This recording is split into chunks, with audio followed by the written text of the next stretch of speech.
വലിയ വിപ്ലവ പാരമ്പര്യവും പോരാട്ട ചരിത്രങ്ങളുമൊക്കെ അവകാശപ്പെടുവാനുണ്ടെങ്കിലും കേരളത്തിൽ ഡിവൈഎഫ്ഐയുടെ സ്ഥിതി ഇപ്പോൾ പരമദയനീയമാണ്. യഥാർത്ഥത്തിൽ ഈ സംഘടന ഇപ്പോൾ പല്ലുകൊഴിഞ്ഞ അവസ്ഥയിലാണ് എന്ന് വേണമെങ്കിൽ പോലും നമുക്ക് വിലയിരുത്തുവാൻ കഴിയുന്നതാണ്. 2026 നിയമസഭാ തെരഞ്ഞെടുപ്പിൽ CPM-നും ഇടതുമുന്നണിക്കും ഉണ്ടായിട്ടുള്ള ദയനീയ പരാജയമാണ് ഡിവൈഎഫ്ഐക്കാരുടെ ആത്മവിശ്വാസം പാടെ തളർത്തിക്കളഞ്ഞതും അവരെ ഒരു രീതിയിലും മുൻപോട്ട് പോകുവാനുള്ള ഒരു സാഹചര്യം ഇല്ലാതാക്കുന്ന നിലയിലേക്ക് എത്തിച്ചേർത്തതും. ഏതൊക്കെയാണെങ്കിലും CPM-നെ സംബന്ധിച്ചിടത്തോളം പ്രതിപക്ഷത്തായിരിക്കുമ്പോൾ ഡിവൈഎഫ്ഐയുടെ റോൾ ഏറെ നിർണായകമാണ്. കാരണം ഡിവൈഎഫ്ഐക്കാരെ തെരുവിലിറക്കി സമര പോരാട്ടങ്ങൾ നടത്തി സമര പരമ്പരകൾ തീർത്തുകൊണ്ടാണ് പലപ്പോഴും പരാജയത്തിൽ നിന്ന് CPM പുനരുജ്ജീവിതരായി തിരിച്ചു വരുവാറുള്ളത്. അതിനാൽ തന്നെ ഇത്തവണയും ഈ ശൈലിയിൽ ഒരു മാറ്റം വരുത്തുവാൻ അവർ ആഗ്രഹിക്കുന്നില്ല. അതുകൊണ്ട് തന്നെ സംസ്ഥാന സമ്മേളനത്തിൽ പുതിയൊരു നേതൃത്വത്തെ അവതരിപ്പിച്ചുകൊണ്ട് ഡിവൈഎഫ്ഐയെ പുനരുജ്ജീവിപ്പിക്കുക എന്ന തന്ത്രമാണ് അവർ ആവിഷ്കരിച്ച് നടപ്പാക്കുവാൻ ശ്രമിച്ചത്. എന്നാൽ സംസ്ഥാന സമ്മേളനം തുടങ്ങി ആദ്യ ദിനത്തിൽ തന്നെ കാര്യങ്ങൾ കൈവിട്ടു പോയി എന്നതും യാഥാർത്ഥ്യമാണ്. ക്യാബറെ നൃത്തത്തോട് സാദൃശ്യമുള്ള ഒരു കലാരൂപം ഡിവൈഎഫ്ഐ സംസ്ഥാന സമ്മേളന വേദിയിൽ അവതരിപ്പിക്കപ്പെടുകയും അതിൻ്റെ ദൃശ്യങ്ങൾ പുറത്തു വരികയും ട്രോളായി മാറുകയും ചെയ്തതോടുകൂടി ഡിവൈഎഫ്ഐയും ഡിവൈഎഫ്ഐയുടെ നേതാക്കളും ഇവരെ പിന്തുണയ്ക്കുന്ന CPM നേതാക്കളും അപ്പാടെ ഏറിൽ പോയി എന്നതും കേരളത്തിലെ ഒരു സമകാലീന രാഷ്ട്രീയ യാഥാർത്ഥ്യമാണ്. എന്നാൽ ഈ ഒരു തിരിച്ചടികളെയെല്ലാം അതിജീവിച്ചുകൊണ്ട് ഏറ്റവും ശക്തമായി തിരികെ വരുവാൻ പുതിയൊരു നറേറ്റീവാണ് ഡിവൈഎഫ്ഐയിലൂടെ CPM സൃഷ്ടിക്കുവാൻ ശ്രമിക്കുന്നത്.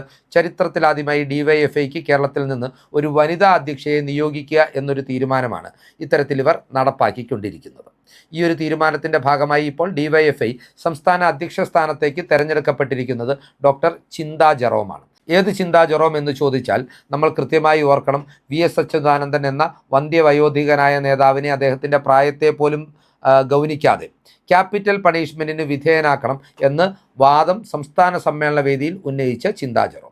ഏതൊക്കെയാണെങ്കിലും പ്രേക്ഷകരുമായി ചിന്താ ജെറോമിൻ്റെ മാത്രം വിശേഷങ്ങളല്ല ഈ വീഡിയോയിലൂടെ പങ്കുവെക്കുവാൻ ആഗ്രഹിക്കുന്നത്. നേരെ മറിച്ച് ഡിവൈഎഫ്ഐയുടെ അധ്യക്ഷ സ്ഥാനം ലക്ഷ്യമിട്ടുകൊണ്ട് ചിന്താ ജെറോമും ആര്യ രാജേന്ദ്രനും ജെയ്സി തോമസും നടത്തിയ കടിപിടിയെക്കുറിച്ചും ഏറ്റവും ഒടുവിൽ എങ്ങനെയാണ് ചിന്താ ജെറോം ഈ പദവി കൈയടക്കിയത് എന്നതിനെക്കുറിച്ചും വിശദീകരിക്കുവാനായിട്ടാണ് ഈ വീഡിയോ പങ്കിടുന്നത്. വീഡിയോയുടെ വിശദാംശങ്ങളിലേക്ക് കടക്കുന്നതിന് മുന്നോടിയായി പ്രിയപ്പെട്ട പ്രേക്ഷകർ കേരള സ്പീക്സിൻ്റെ യൂട്യൂബ് ചാനൽ സബ്സ്ക്രൈബ് ചെയ്ത് ഞങ്ങൾക്കുള്ള പിന്തുണ ഇനിയും തുടരണം എന്നുകൂടി അഭ്യർത്ഥിക്കുകയാണ്. ഇനി ഈ വിഷയത്തിലേക്ക് വരുമ്പോൾ പ്രധാനമായും 3 നേതാക്കളാണ് ഡിവൈഎഫ്ഐയുടെ സംസ്ഥാന അധ്യക്ഷ പദവി ലക്ഷ്യമിട്ട് കരുനീക്കങ്ങൾ നടത്തിക്കൊണ്ട് സജീവമായി രംഗത്തുണ്ടായിരുന്നത്. ഇതിൽ ഒന്നാമത്തെയാൾ ഇപ്പോൾ പ്രസിഡന്റായി തെരഞ്ഞെടുക്കപ്പെട്ടിരിക്കുന്ന ചിന്താ ജെറോമാണ്. രണ്ടാമത്തെയാൾ ആര്യ രാജേന്ദ്രനാണ്, തിരുവനന്തപുരം മുൻ മേയർ. മൂന്നാമത്തെയാൾ ജെയ്സി തോമസ് ആണ്. ഈ 3 പേരും സജീവമായി തന്നെ തങ്ങളുടെ അവകാശവാദങ്ങളുമായി തങ്ങളുടെ ക്യാമ്പുകളിലെ ഇടപെടലിലൂടെ ഈ പദവി ഉറപ്പിക്കുവാൻ നീക്കങ്ങൾ നടത്തിയിരുന്നു. എന്നാൽ അവസാന ഘട്ടമായപ്പോഴേക്കും ജെയ്സി തോമസ് പാടെ ഒഴിവാക്കപ്പെടുകയും ചിന്താ ജെറോമും ആര്യ രാജേന്ദ്രനും തമ്മിൽ പ്രധാന പോരാട്ടം ഉണ്ടാകുകയുമാണ് ചെയ്തത്. ഇവിടെയും ചിന്താ ജെറോമിന് ഗുണകരമായതും കാര്യങ്ങൾ അവർക്ക് അനുകൂലമാക്കി മാറ്റിയതും പാർട്ടിയുടെ ദേശീയ അധ്യക്ഷൻ അല്ലെങ്കിൽ ദേശീയ ജനറൽ സെക്രട്ടറി MA ബേബിയുടെ പിന്തുണയായിരുന്നു. MA ബേബിയുടെ പിന്തുണ അദ്ദേഹം നേരിട്ടല്ല നൽകിയത്, നേരെ മറിച്ച് അദ്ദേഹം ഈ പിന്തുണ ഉറപ്പാക്കിയത് പാർട്ടിയുടെ സംസ്ഥാന സെക്രട്ടറി ആയിട്ടുള്ള MV ഗോവിന്ദനിലൂടെയായിരുന്നു. യഥാർത്ഥത്തിൽ MV ഗോവിന്ദനാണ് നിലവിലുള്ള സംസ്ഥാന നേതൃത്വത്തിന് ചിന്താ ജെറോമിനെ ഡിവൈഎഫ്ഐ അധ്യക്ഷ സ്ഥാനത്തേക്ക് പരിഗണിക്കണമെന്നുള്ള നിർദ്ദേശം മുന്നോട്ട് വെച്ച് നൽകിയതും.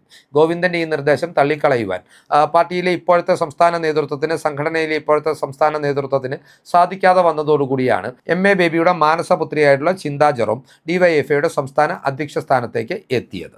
ഏതൊക്കെയാണെങ്കിലും ഇവിടെ MV ഗോവിന്ദൻ വെട്ടിയത് മുഹമ്മദ് റിയാസിൻ്റെ നോമിനിയാണ് എന്നുള്ളതാണ് ഏറെ കൗതുകകരം.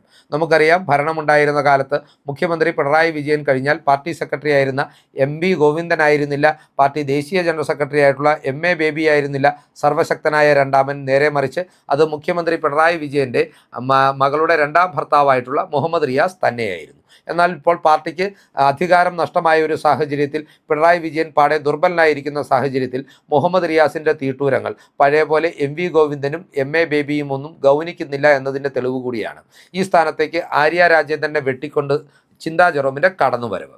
ഇവിടെ യഥാർത്ഥത്തിൽ ഡിവൈഎഫ്ഐക്ക് വനിതാ അധ്യക്ഷയെ അവതരിപ്പിക്കുക എന്ന ആശയം തന്നെ മുഹമ്മദ് റിയാസ് ക്യാമ്പിൽ നിന്നാണ് ഉരുത്തിരിഞ്ഞ് പുറത്തു വന്നത്. കൃത്യമായി ആര്യ രാജേന്ദ്രനെ, തൻ്റെ മാനസപുത്രിയായിട്ടുള്ള ആര്യ രാജേന്ദ്രനെ ഈ പദവിയിൽ പ്രതിഷ്ഠിക്കുന്നതിന് വേണ്ടിയിട്ടാണ് മുഹമ്മദ് റിയാസ് വനിതാ അധ്യക്ഷ എന്ന ഒരു ആശയം ഡിവൈഎഫ്ഐയുടെ സംഘടനയിലേക്ക് തിരികെ കയറ്റിയത്. എന്നാൽ ഇവിടെ ആര്യ രാജേന്ദ്രൻ്റെ പേര് ഉയർന്നു വന്നപ്പോൾ തന്നെ ഇതിനെതിരെ സംഘടനയ്ക്കുള്ളിൽ നിന്ന് രൂക്ഷമായിട്ടുള്ള വിമർശനങ്ങൾ ഉയർന്നു വരികയായിരുന്നു. അതായത് ആര്യ രാജേന്ദ്രന് ഒരു രീതിയിലും അംഗീകരിക്കുവാൻ കഴിയില്ല എന്നുള്ളതിന് നിരവധി കാരണങ്ങൾ ഈ ഡിവൈഎഫ്ഐ എന്ന സംഘടനയുടെ നേതൃതലത്തിലുള്ളവരും സംസ്ഥാന സമ്മേളനത്തിലെ ഡെലിഗേറ്റുകളും ചൂണ്ടിക്കാട്ടി. അതിലൊന്നാമത്തേത് ആര്യ രാജേന്ദ്രൻ്റെ ഭരണ മികവിൻ്റെ പശ്ചാത്തലത്തിലാണ് ചരിത്രത്തിൽ ആദ്യമായി BJPക്ക് തിരുവനന്തപുരം കോർപ്പറേഷനിൽ അധികാരം പിടിക്കുവാൻ സാധിച്ചത് എന്നുള്ളതാണ്. രണ്ടാമത്തേത് വി ശിവൻകുട്ടി എന്ന നേമത്തിൻ്റെ മുൻ MLAയും മുൻ മന്ത്രിയുമായിട്ടുള്ള നേതാവ് ആര്യ രാജേന്ദ്രനെതിരെ ഉയർത്തിയിട്ടുള്ള വിമർശനങ്ങളാണ്. അതായത് ആര്യ രാജേന്ദ്രൻ്റെ സാന്നിധ്യം കൊണ്ട് മാത്രമാണ് തനിക്ക് സ്ത്രീ വോട്ടർമാരുടെ പിന്തുണ നഷ്ടമായത് എന്ന വിമർശനം വി ശിവൻകുട്ടി നേരത്തെ തന്നെ പാർട്ടി വേദികളിൽ ഉന്നയിച്ചിരുന്നു. ആര്യയെ കാണുമ്പോൾ തെരഞ്ഞെടുപ്പ് പ്രചരണ രംഗത്ത് ആര്യയെ കാണുമ്പോൾ പ്രായമായിട്ടുള്ള സ്ത്രീകൾ കാർക്കിച്ചു തുപ്പുകയായിരുന്നു എന്ന് ശിവൻകുട്ടി പറഞ്ഞു എന്നുവരെയുള്ള റിപ്പോർട്ടുകൾ മാധ്യമങ്ങളിൽ പ്രത്യക്ഷപ്പെട്ടിട്ടുണ്ട്.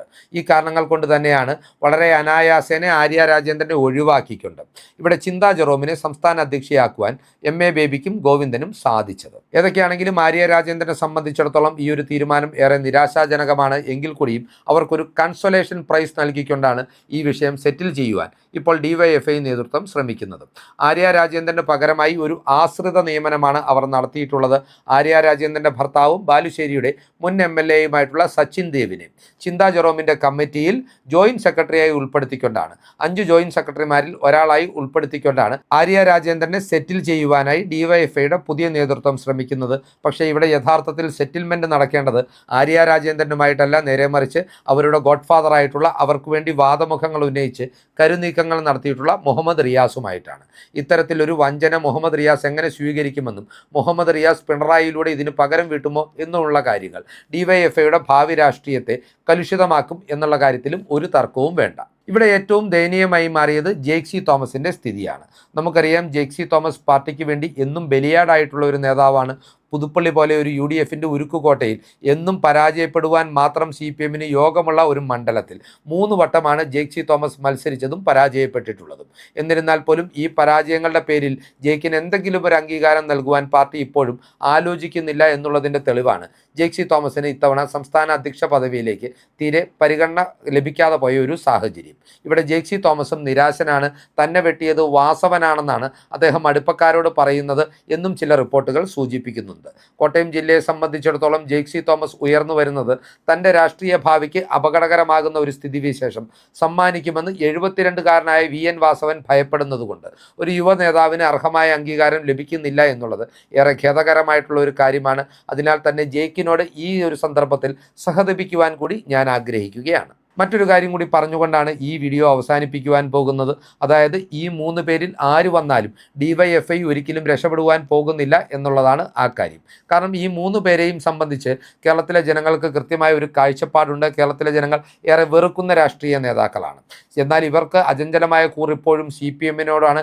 കാരണം CPMൻ്റെ ഭരണകാലത്ത് അനർഹമായിട്ടുള്ള പല ആനുകൂല്യങ്ങളും ഇവരെല്ലാം ഈ ഭരണത്തിൻ്റെ തണലിൽ നേടിയെടുത്തിട്ടുള്ളവരാണ്. ചിന്താ ജെറോമിനെ സംബന്ധിച്ച് പറയുമ്പോൾ അവരുടെ ഡോക്ടറേറ്റ് പോലും CPM ഭരണത്തിലിരുന്നത് കൊണ്ട് മാത്രം ലഭിച്ചതാണ്. കാരണം അത് അടിമുടി വ്യാജമാണ് എന്നുള്ളതിൻ്റെ തെളിവുകൾ ഇതിനോടകം തന്നെ പൊതുമധ്യത്തിൽ എത്തിയിട്ടുണ്ട്.